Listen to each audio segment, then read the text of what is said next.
ಜಿಲ್ಲಾಧಿಕಾರಿಗಳಂತ ಶ್ರೀಯುತ ಪ್ರಭುಜಿಯವರು ಆಡಳಿತವನ್ನು ವಹಿಸ್ಕೊಂಡಿದ್ದಾರೆ. ಅವರು ಇಲ್ಲಿ ಬರ್ತಾರೆ ಅಂತ ತಿಳಿದ ತಕ್ಷಣ ನನಗಾದಂಥ ಸಂತೋಷ ಅಷ್ಟಿಷ್ಟಲ್ಲ. ಯಾಕೆಂದರೆ ಅವರ ಕಾರ್ಯವೈಖರಿ ಏನು ಅಂತ ನನಗೆ ಗೊತ್ತು. ಪಕ್ಕದ ಜಿಲ್ಲೆಯಲ್ಲೇ ಇದ್ದರು, CEO ಆಗಿ ಕೆಲಸ ಮಾಡ್ತಾಯಿದ್ರು.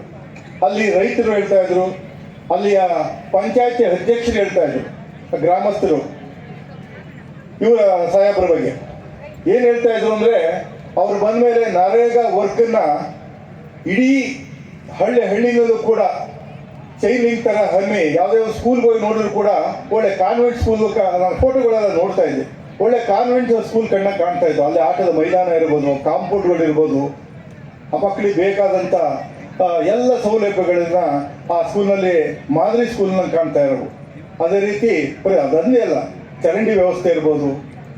ಅತಿ ಹೆಚ್ಚಿನ ಸರ್ಕಾರದ ಹಣವನ್ನು, ಕೇಂದ್ರ ಸರ್ಕಾರ ಬರ್ತಿದ್ದ ಹಣವನ್ನು ಜನಪರವಾದ ಕೆಲಸ ಮಾಡಿಸೋದ್ರ ಮೂಲಕ ರೈತಾಪಿ ಜನಕ್ಕಿರ್ಬೋದು, ಪ್ರತಿಯೊಬ್ಬರಿಗೂ ನಾಗರಿಕರಿಗೆ ಏನು ಸೌಲಭ್ಯ ಕೊಡಬೇಕು ಅದನ್ನು ಶಕ್ತಿ ಮೀರಿ ಕೊಟ್ಟಂಥ ಅಧಿಕಾರಿ ನಮಗೆಲ್ಲ ಅಂಥ ಅಧಿಕಾರಿ ನಮ್ಮ ಜಿಲ್ಲೆಗೆ ಬಂದಿದ್ದು ನಿಜಕ್ಕೂ ನಮ್ಮ ಅದೃಷ್ಟ ಅಂತ, ನನ್ನ ಜಿಲ್ಲೆ ಅದೃಷ್ಟ ಅಂತ ನನ್ನ ಭಾವನೆ. ನಾವು ರಾಜಕಾರಣಿಗಳು ಎಷ್ಟೇ ಇರ್ಬೋದು, ಏನೇ ಮಾತಾಡ್ಬೋದು,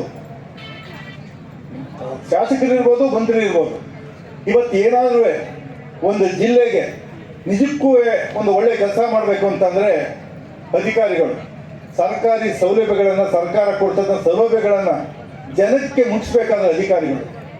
ಅದಕ್ಕೆ ಬಾಸ್ ಯಾರಪ್ಪ ಅಂದರೆ ಜಿಲ್ಲೆಯಲ್ಲಿ ಜಿಲ್ಲಾಧಿಕಾರಿಗಳು. ಅವರು ಮನಸ್ಸು ಮಾಡಿದರೆ ಏನು ಬೇಕಾದ್ರೂ ಅದನ್ನು ವ್ಯವಸ್ಥಿತವಾಗಿ ತರ್ಬೋದು. ಅಂಥ ಒಬ್ಬರು ಜಿಲ್ಲಾಧಿಕಾರಿ ನಮ್ಮ ಜಿಲ್ಲೆಗೆ ಬಂದ್ರಲ್ಲ ಅಂದ್ಬಿಟ್ಟು ತುಂಬ ಖುಷಿ ಆಯಿತು. ಅವರು ಬಂದಿದ್ದಾರೆ. ಖಂಡಿತವೇ ಅದು ಇನ್ಮೇಲೆ ಆಡಳಿತಕ್ಕೆ ಚುರುಕು ಕೊಡ್ತದೆ. ಸರ್ಕಾರದ ಕಾರ್ಯಕ್ರಮಗಳಿರ್ಬೋದು, ಜನಕ್ಕೆ ತಲುಪುವಂಥ ಸರ್ಕಾರದ ಸೌಲಭ್ಯಗಳಿರ್ಬೋದು, ಯಾವುದೇ ಅಡೆತಡೆ ಇಲ್ಲದೆ ಜನಕ್ಕೆ ತಲುಪಿಸ್ತಾರೆ. ರೈತರ ಮಗನಾಗಿರೋದ್ರಿಂದ ಅವರು ಕೂಡ ರೈತರ ಕಷ್ಟ ಗೊತ್ತು.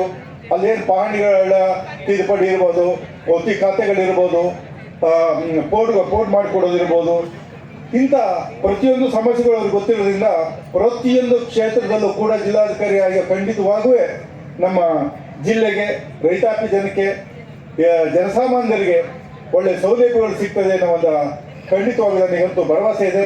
ಅದರಲ್ಲಿ ಅವರು ಯಶಸ್ವಿ ಆಗಲಿ ಅನ್ನೋ ಒಂದು ಹಾರೈಸಿ, ಮತ್ತು ಅವರು ನಮ್ಮ ಜಿಲ್ಲೆಗೆ ಬಂದಿದ್ದಕ್ಕೆ ಅವರಿಗೆ ನಮ್ಮ ತಾಲೂಕಿನ ಪರವಾಗಿ, ನಮ್ಮ ಜಿಲ್ಲಾ ಪರವಾಗಿ ಸುಸ್ವಾಗತವನ್ನು ಬಯಸಿ, ನಾನು ಈ ಒಂದು ಕಾರ್ಯಕ್ರಮ ಇಷ್ಟು ಯಶಸ್ವಿಯಾಗಿ ನಡೆಸಿಕೊಟ್ಟಿದ್ದಕ್ಕೆ ಎಲ್ಲರಿಗೂ ಕೂಡ ವಂದಿಸಿ ನನ್ನ ಮಾತುಗಳನ್ನು ಮುಗಿಸ್ತೀನಿ. ಎಲ್ಲರಿಗೂ ನಮಸ್ಕಾರ.